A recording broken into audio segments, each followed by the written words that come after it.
oladoc YouTube channel को subscribe करें और बेल आइकॉन को दबाना मत भूलें। अस्सलाम वालेकुम and welcome to health talk with doctor Ejaz.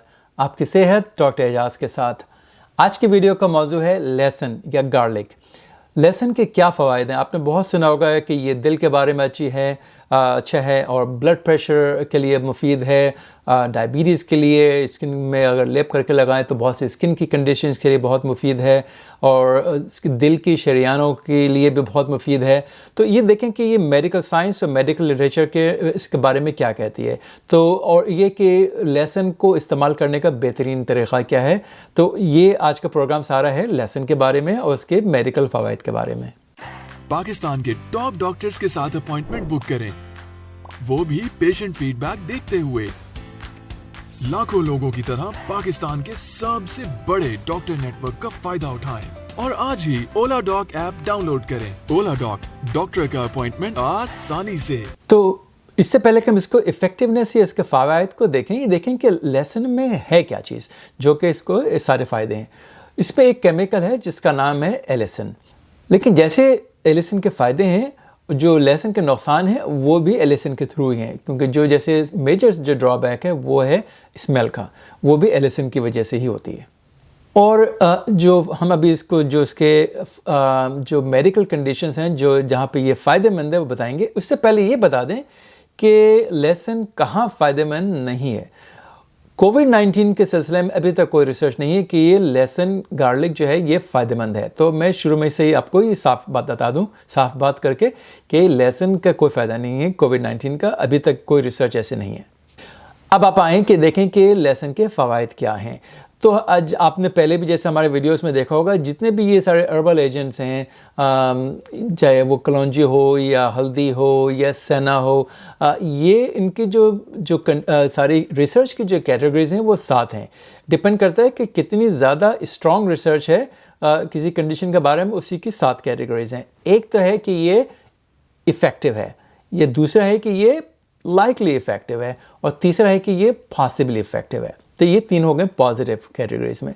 जो नेगेटिव है कि ये या तो ये इनइफेक्टिव है, दूसरा चाहिए कि ये लाइकली इनइफेक्टिव है और तीसरा है कि ये पॉसिबली इनइफेक्टिव है। और जो 7वीं कैटेगरी है वो ये कि इनसफिशिएंट एविडेंस है, यानी इसका ना ही तो हम स्ट्रांगली कह सकते हैं कि ये फ़ायदेमंद है, ना ही हम स्ट्रांगली कह सकते हैं कि ये गैर फ़ायदेमंद है। तो यानी काइंड ऑफ न्यूट्रल ओपिनियन है। तो अब आप देखें कि ये लहसुन कौन सी कैटेगरीज में आता है। तो जो इसकी जो 2 बड़ी कैटेगरीज हैं, इफ़ेक्टिव और लाइकली इफ़ेक्टिव, उनमें कोई ऐसी कंडीशन नहीं है। तो जो कंडीशंस हैं पॉजिटिव जिसमें ये पॉसिबली इफ़ेक्टिव है वो ये हैं। पहला जो है वो है कि दिल की जो शरियानें जो एथेरोस्क्लेरोसिस होती है, जिसको हार्डनिंग ऑफ द आर्टरीज कहते हैं, उसमें ये मुफीद है। ख़ासतौर पर जब ये 24 महीने के लिए लगातार जिन लोगों ने लिया गार्लिक, उनकी जो थिकनिंग की जो लेवल थी उसमें कमी आई है। तो ये एक मेरे ख्याल में काफ़ी बड़ा फ़ायदा है इसका। अच्छा, और दूसरा क्या है वो है कि ये ब्लड प्रेशर आपको कम कर सकता है। तो जो स्टडीज़ की उसमें 7 से 10 मिलीमीटर सिस्टोलिक जो ब्लड प्रेशर था उसको नीचे किया, और जो डायस्टोलिक ब्लड प्रेशर जो कि नीचे वाला ब्लड प्रेशर है वो 4 से 6 मिलीमीटर्स के करीब किया। तो वैसे तो नंबर तो ज़्यादा बहुत ही सिग्निफिकेंट या ह्यूज नंबर नहीं है, लेकिन अगर आप ये सोचें कि किसी का अगर लेट्स से कि अगर 150 व 85 ब्लड प्रेशर है, तो वो अगर 140 142 भी आ गया तो ये बहुत बेहतर है। या अगर जिसका 145 था, 145 से नीचे आके आ गया, इसका रह गया 135, तो बहुत फ़ायदेमंद है।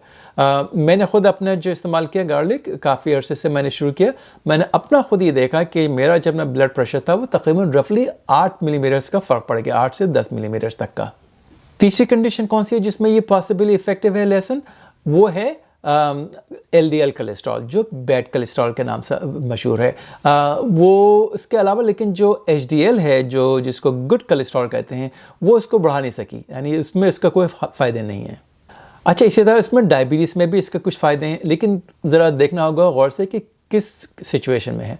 तो जिनकी खाने से पहले की शुगर है वो तो उसने कुछ इसको ड्रॉप किया थोड़ा, लेकिन जो खाने के बाद की जो शुगर है जिसको कहते हैं पोस्ट प्रेंडियल मील्स, उसकी जो शुगर थी उसमें इसको कोई इसका इफ़ेक्टिवनेस नहीं थी, फ़ायदा नहीं था। इसी तरह जो हीमोग्लोबिन A1C है जो कि एवरेज शुगर बताता है हमें पिछले 3 महीने की, वो भी लहसुन ने हीमोग्लोबिन A1C को कम नहीं किया। एक और कंडीशन है प्रोस्टेट कैंसर की प्रिवेंशन में, यानी कि जिन्होंने गार्लिक लिया बहुत सालों तक, तो उन लोगों में प्रोस्टेट कैंसर के चांसेस कम नज़र आए। लेकिन जिनको ऑब्वियसली प्रोस्टेट कैंसर है वो बिल्कुल डिफरेंट सिचुएशन है। तो लेकिन ये जो चाइना में खास तौर पर स्टडी की थी कि जिन लोगों ने 4 साल तक ये लहसुन डेली इस्तेमाल किया, उनमें प्रोस्टेट कैंसर कम नज़र आया।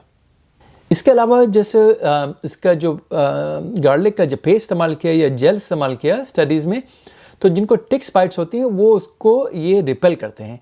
स्टडीज़ में जो टिक्स रिपेलेंट कमर्शियली अवेलेबल हैं उनसे डायरेक्ट कंपैरिजन नहीं था, लेकिन जिन्होंने कुछ भी इस्तेमाल किया और जिन लोगों ने लहसुन का जो पेस्ट था, जेल था, वो इस्तेमाल किया, उसमें टिक्स बाइट्स इनको कम हुई। इसी तरह कुछ और फंगस की कंडीशन जैसे एथलेट फुट है, या जो ग्रोइन में जॉक इच होती है वो, या रिंग वर्म, ये उसमें भी पॉसिबली इफेक्टिव है अगर इसको हम स्किन में इस्तेमाल करें, यानी जिसको कहते हैं जेल या टॉपिकल फॉर्म में। अब आइए देखें कि ये कौन सी कंडीशंस हैं जिसमें ये देखा कि ये इनइफेक्टिव है। तो जिसको कहते हैं कि जो सॉलिड इनइफेक्टिव कैटेगरी है या लाइकली इनइफेक्टिव, उसमें तो नहीं है, लेकिन जो पॉसिबली इनइफेक्टिव है वो कंडीशंस जैसे एक सिस्टिक फाइब्रोसिस है, इसमें कोई इसके फ़ायदे या नुकसान इतने ख़ास नज़र नहीं आए। इसी तरह कैंसर थे, जैसे जिनको मैदे का कैंसर या कोलन का कैंसर या रेक्टम का कैंसर या ब्रेस्ट का कैंसर, इसमें ये प्रिवेंट नहीं किया इसने। कोई स्टडीज़ ऐसी नहीं जिसको साबित कर सके कि गार्लिक ने कैंसर प्रिवेंट किया। प्रोस्टेट कैंसर तो हमने बताया था कि उसमें जो चाइना वाले ख़ासतौर पर जो पेशेंट्स थे, जो स्टडी थी उसमें तो शो किया था, लेकिन दूसरे जो कैंसर्स हैं उसमें ये इफ़ेक्टिव नहीं है। इसके अलावा जैसे मस्कीटो रिपेलेंट के तौर पे भी अगर जब इस्तेमाल किया मच्छरों को रोकने के लिए, तो उसको भी ये इसमें मुफीद नहीं था ये। उसके अलावा और कौन सी कंडीशन जिसमें ये पॉसिबली इनइफेक्टिव है, इसमें रूमेटॉइड आर्थराइटिस हो गया या ऑस्टियोआर्थराइटिस, जो रेगुलर जिसको कहते हैं आर्थराइटिस घुटनों का या हिप्स का, फिंगर्स का, उसमें भी ये इफ़ेक्टिव नहीं था। कुछ स्मॉल स्टडीज़ में ये शो किया कि अगर आप गार्लिक लें 2 हफ्ते तक, तो जो मसल सोरनेस होती है एक्सरसाइज के बाद, और या मसल एंड्योरेंस होती है, जो मसल स्ट्रेंथ होती है, वो बढ़ जाती है। तो उसका एविडेंस है कुछ, लेकिन ज़रा रिलेटिवली वीक एविडेंस है। तो अब आप ये देखें कि ये गार्लिक लेना, लहसुन लेना है सेफ़ है कि नहीं है। तो जनरली स्पीकिंग ख़ासतौर पर जब आप अगर ग़िज़ा के तौर पर करें तो ये बहुत सेफ़ है, लेकिन जो मेडिसिन के तौर पर इस्तेमाल करें वो उसके ऊपर भी डिपेंड करता है कि आपकी डोज़ कितनी है। अगर बहुत ज़्यादा डोज़ में लेना शुरू किया तो उसके कुछ साइड इफ़ेक्ट्स हो सकते हैं, ख़ासतौर पर जैसे अगर उनकी ब्लड जो है वो थिन होना शुरू हो सकता है। तो ख़ासतौर पर जैसे अगर कोई सर्जरी के लिए जा रहा हो तो उसको अगर गार्लिक के सप्लीमेंट्स ले रहे हैं तो उनको रोक देना चाहिए।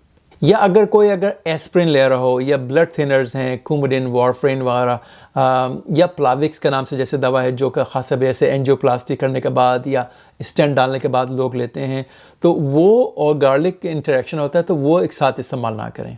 मेजर जो ड्रॉबैक है गार्लिक का, जो मैंने शुरू में भी अर्ज़ किया था, वो ये कि स्मेल है इसकी, कि वो पसीने में भी या इवन ब्रेथ में भी स्मेल आती है। अच्छा, एक और कौन सी कंडीशन जिसमें आपको एहतियात करना होगा, जैसे एक है प्रेगनेंसी या ब्रेस्ट फीडिंग में। तो जो ख़वातीन प्रेग्नेंट हैं और ब्रेस्ट फीडिंग कर रही हैं, तो उसमें अगर जो गार्लिक ले रहे हैं ग़िज़ा के तौर पे, वो तो ठीक है, लेकिन अगर मेडिसिन के तौर पे ले रहे हैं तो वो पॉसिबली अनसेफ़ है, तो उसमें अपने डॉक्टर के साथ ज़रूर मशवरा करें। इसके अलावा गार्लिक जो है वो कुछ ड्रग्स हैं उनके साथ भी इंटरेक्ट कर सकता है, जैसे ख़ास तौर पे INH है, आइसोनाइज़ेड, जो कि ट्यूबरकुलोसिस के लिए मेडिसिन है, तो वो उसकी जो इफ़ेक्टिवनेस है वो कम कर देता है। तो बहुत ज़रूरी है कि अगर आप INH ले रहे हों, आइसोनाइज़ेड, तो साथ में गार्लिक ना लें। तो आप ये देखें कि लहसुन लेने का सबसे बेहतरीन तरीक़ा क्या है। तो सबसे बेहतरीन तरीक़ा जो नेचुरल गार्लिक है, लहसुन है, वो इस्तेमाल करें, रॉ गार्लिक, कच्चा गार्लिक, पका के नहीं। और तो बेहतरीन तरीक़ा ये है कि उसका एक क्लव या एक जो उसका जोवा होता है वो निकाल के 1 दिन में काफ़ी है।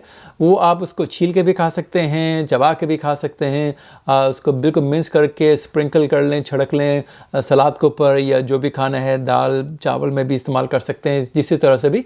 और ताकि उसके एक जो ख़ास जो माइनर साइड इफ़ेक्ट है कि आपने अगर चबाया तो वो आपको ज़बान में मुंह में जलन भी कर सकता है, लेकिन आप अगर जैसे आपने छड़क के खाया सलाद के तौर पे तो उसमें आपको इतना महसूस नहीं होता।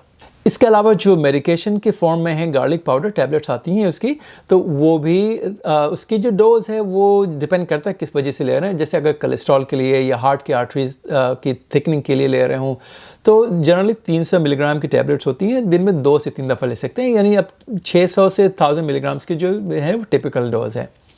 डायबिटीज़ में भी रफली ये कि आप अगर 600 से 900 मिलीग्राम्स की अगर है वो डोज रीज़नेबल डोज है। और ब्लड प्रेशर के लिए ले रहे हैं तो अगर गार्लिक टैबलेट्स के फॉर्म में ले रहे हैं तो वो आपको इवन 2000 मिलीग्राम तक भी कुछ रिसर्च में इस्तेमाल किया, खासतौर पे कुछ पर्टिकुलर जो प्रोडक्ट्स थी। लेकिन मैं जैसे अर्ज़ किया था सबसे बेहतरीन फॉर्म, सबसे सस्ती फॉर्म जो है, सबसे नेचुरल फॉर्म है वो ये कि आप अपने कच्चा रॉ गार्लिक इस्तेमाल कीजिए। तो अगेन जो मेरे टेक होम मैसेजेस हैं वो ये कि गार्लिक जो है जनरली सेफ़ है, बेहतरीन फॉर्म है कि आप इसको कच्चा इस्तेमाल करें, एक जवा लेकर दिन में 1 दफ़ा। और कहाँ कहाँ मुफीद है, ये ब्लड प्रेशर के लिए भी है, आपकी अगर LDL बढ़ी हुई है तो उसमें भी इस्तेमाल कर सकते हैं, और जिसको थिकनिंग है आर्टरीज़ की, कॉरोनरी आर्टरी डिजीज़ है उसमें भी इस्तेमाल कर सकते हैं।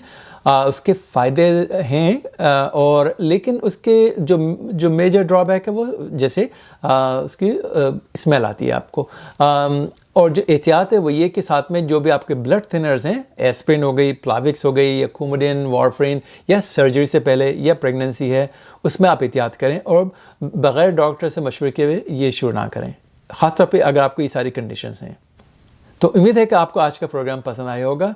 तो अगले प्रोग्राम तक डॉक्टर एजाज़ को इजाज़त दीजिए। खुदा हाफिज़।